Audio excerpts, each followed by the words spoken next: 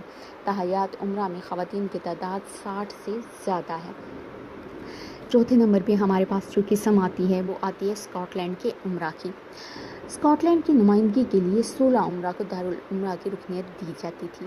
1707 میں جب Scott land کا انگلستان سے الحاق ہوا تو فیصلہ ہوا کہ اسکاٹ لینڈ کے موروثی عمرہ اپنے میں سے 16 کو منتخب کر کے دارالعمرہ میں بھیجیں گے، کیونکہ میعاد 5 سال ہوتی تھی۔ لیکن 1943 کے ایک قانون کے روز سے میعاد کا اصول ختم کر کے تاحیات رکنیت کا اصول جو ہے وہ اپنا لیا گیا۔ 1963 میں مزید مراعات دے کر اسکاٹ لینڈ کے تمام عمرہ کو دارالعمرہ کی رکنیت دے دی گئی۔ نمبر 5 سے ہم جو قسم دیکھتے ہیں وہ ہے آئرش عمرہ کی۔ 1800 کے ایکٹ کے مطابق کہ جب انگلستان اور آئرلینڈ متحد تھے، آئرلینڈ سے 128 عمرہ کو آئرش موروثی عمرہ منتخب کر کے دارالعمرہ میں بھیجتے تھے۔ 1921 میں آئرش آزاد ریاست کے قیام کے بعد کوئی نیا امیر منتخب نہیں کیا گیا۔ آئرش عمرہ کی تعداد گھٹتے گھٹتے 1979 میں صرف 2 رہ گئی تھی۔ یہ 2 بھی وفات پا گئے۔ اب عملاً شمالی آئرلینڈ کا کوئی امیر دارالعمرہ کا رکن نہیں رہا ہے۔ چھٹے نمبر پہ ہمارے پاس جو قسم آتی ہے وہ آتی ہے مذہبی نمائندوں کی۔ دارالعمرہ میں چرچ آف انگلینڈ کے نمائندے بھی لیے جاتے ہیں۔ انہیں اسپریچول پیرس کہا جاتا ہے۔ ان کی کل تعداد 26 ہے۔ خاص طور پر یارک اور کنٹربری کے آرچ بشپ، وینچسٹر، لنڈن اور ڈرہم کے بشپ دارالعمرہ کی رکنیت حاصل کیے ہوئے ہیں۔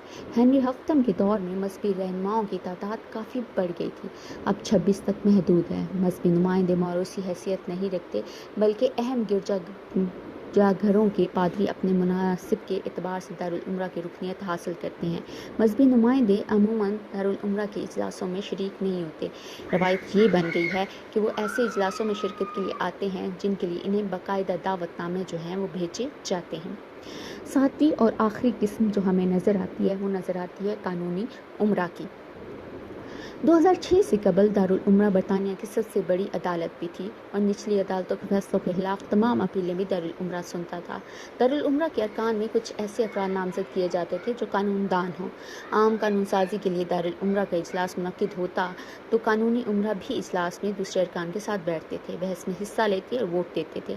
آغاز میں قانونی عمرہ کی تعداد 9 تھی جو آہستہ آہستہ 21 تک پہنچ گئی۔ دارالعمرہ کی رکنیت بہت بڑھ چکی ہے اور ان میں بہت بڑی اکثریت جو ہے وہ موروثی عمرہ کی ہوتی ہے۔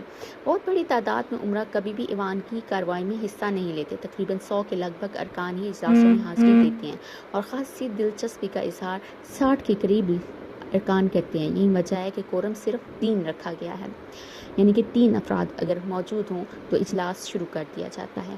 آئینی اصلاحات ایکٹ 2005 کے تحت تمام قانونی عمرہ کو سپریم کورٹ آف انگلستان کے جج مقرر کر دیا گیا ہے اور دارالعمرہ سے علیحدہ کر دیا گیا ہے۔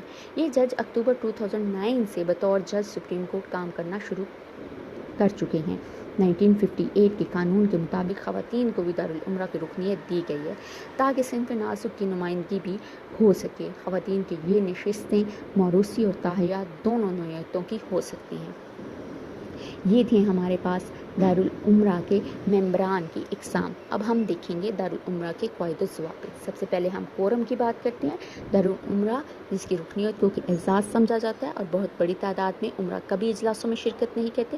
1000 سے زائد ارکان کے ایوان میں عموماً 50 سے 100 تک موجود ہوتے ہیں۔ اسی وجہ سے کورم صرف 3 ارکان کا رکھا گیا ہے۔ سال میں شاید ہی کوئی اجلاس ہو جس میں 100 سے زیادہ ارکان حاضری دیں۔ البتہ وہ اہم موقعوں اور رسمی تقریبات میں زیادہ تعداد میں آتے ہیں، لیکن قانون سازی کے لیے منعقد ہونے والے اجلاسوں میں شرکت کرنے سے گریز کرتے ہیں۔ مجموعی طور پر حاضر ہونے والے ارکان کی سالانہ اوسط نکالی جائے تو 250 سے زیادہ نہیں بنتی۔ کم حاضری کی وجہ سے فیصلہ کیا گیا کہ ارکان جو کسی اجلاس میں بوجہ حاضر نہیں ہو سکتے باقاعدہ رخصت کی درخواست دیں گے۔ پھر ہم دیکھتے ہیں اس کے اصول و ضوابط میں دوسرا جو ہے وہ استعفیٰ ہے۔ موروثی امیر کو اجازت ہے کہ وہ رکنیت حاصل کرنے کے 1 سال کے اندر اندر اپنے عہدے سے استعفیٰ دے سکتا ہے۔ استعفیٰ کے پہلے کوئی رواج نہیں تھا۔ 1963 کے قانون نے امراء کو استعفیٰ دینے کا حق دیا ہے۔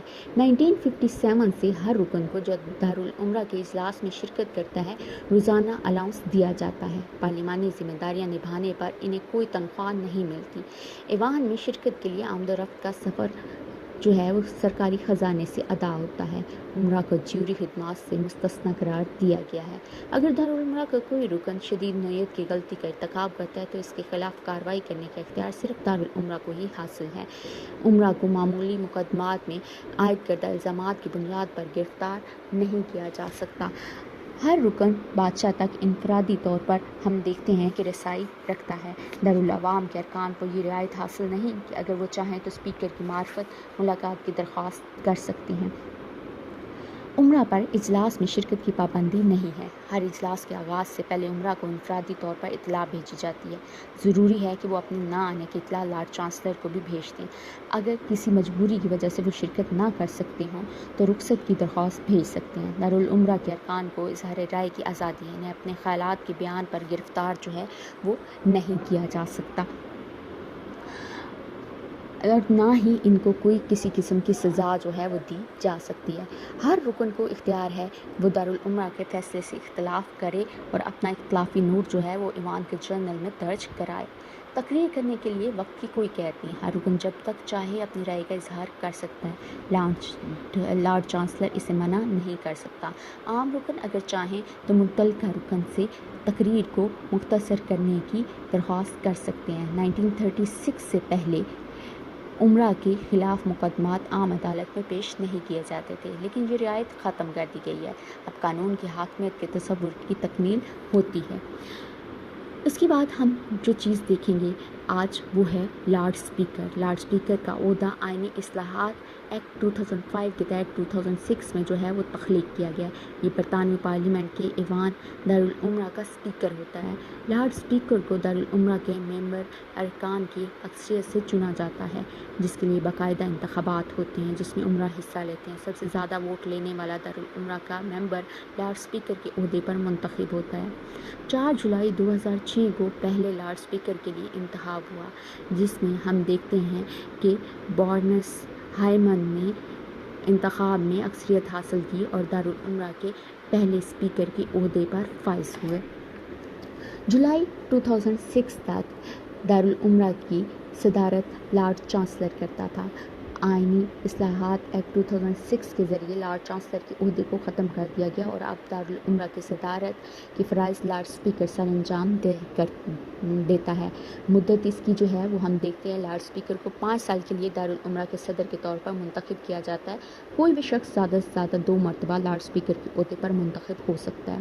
جہاں تک فرائض کی بات آ جاتی ہے، ہم دیکھتے ہیں کہ لارڈ اسپیکر دارالعمرہ میں ہونے والی تمام کارروائی کی نگرانی کرتا ہے۔ دارالعمرہ کی صدارت کا فریضہ بھی لارڈ اسپیکر سر انجام دیتا ہے۔ دارالعمرہ کو نصیحت کر سکتا ہے اور طریقہ کار کے متعلق قوانین کی وضاحت کرتا ہے۔ مختلف رسمی موقعوں پر دارالعمرہ سے خطاب کر سکتا ہے۔ لارڈ اسپیکر کا کردار دارالعمرہ میں بالکل اسی طرح ہے جس طرح دارالعوام کے اسپیکر کا کردار دارالعوام ہے، لیکن کچھ اختیارات ایسے ہیں جو صرف دارالعوام کا اسپیکر استعمال کر سکتا ہے، جبکہ دارالعمرہ کا اسپیکر ان کو استعمال نہیں کر سکتا۔ مثلاً لارڈ اسپیکر کسی بھی قانونی معاملے پر دارالعمرہ کا اجلاس نہیں بلا سکتا، نہ ہی وہ کسی کو پہلے بولنے اور دوسرے کو بعد میں بولنے کے لیے کہہ سکتا ہے۔ یعنی اگر 2 ارکان بیک وقت تقریر کرنے کے لیے اٹھتے ہیں تو لارڈ اسپیکر یہ فیصلہ نہیں کرتا کہ کون تقریر پہلے کرے گا۔ ایک طرح سے دیکھا جائے تو دارالعوام کے اسپیکر کے اختیارات دارالعمرہ کے لارڈ اسپیکر سے زیادہ ہوتے ہیں۔ لارڈ اسپیکر سے قبل لارڈ چانسلر حکومتی نمائندہ ہوتا تھا، جسے ختم کر دیا گیا، جبکہ لارڈ اسپیکر کو دارالعمرہ سے منتخب کیا جاتا ہے، جس کا اہم کام غیر جانبداری ہے۔ لارڈ اسپیکر کو 2008 میں ہم دیکھتے ہیں کہ 1,08,253 پاؤنڈ سالانہ تنخواہ جو ہے وہ دی جاتی تھی۔ لارڈ چانسلر کے اختیارات کو لارڈ اسپیکر اور چیف جسٹس آف انگلستان کے درمیان تقسیم کر دیا گیا ہے، جبکہ دارالعمرہ کے قانونی امراء کو دارالعمرہ سے نکال کر سپریم کورٹ آف انگلستان کے جج بنا دیا گیا۔ یہ تمام تبدیلیاں 2005 کے ایکٹ کے تحت عمل میں لائی گئی ہیں۔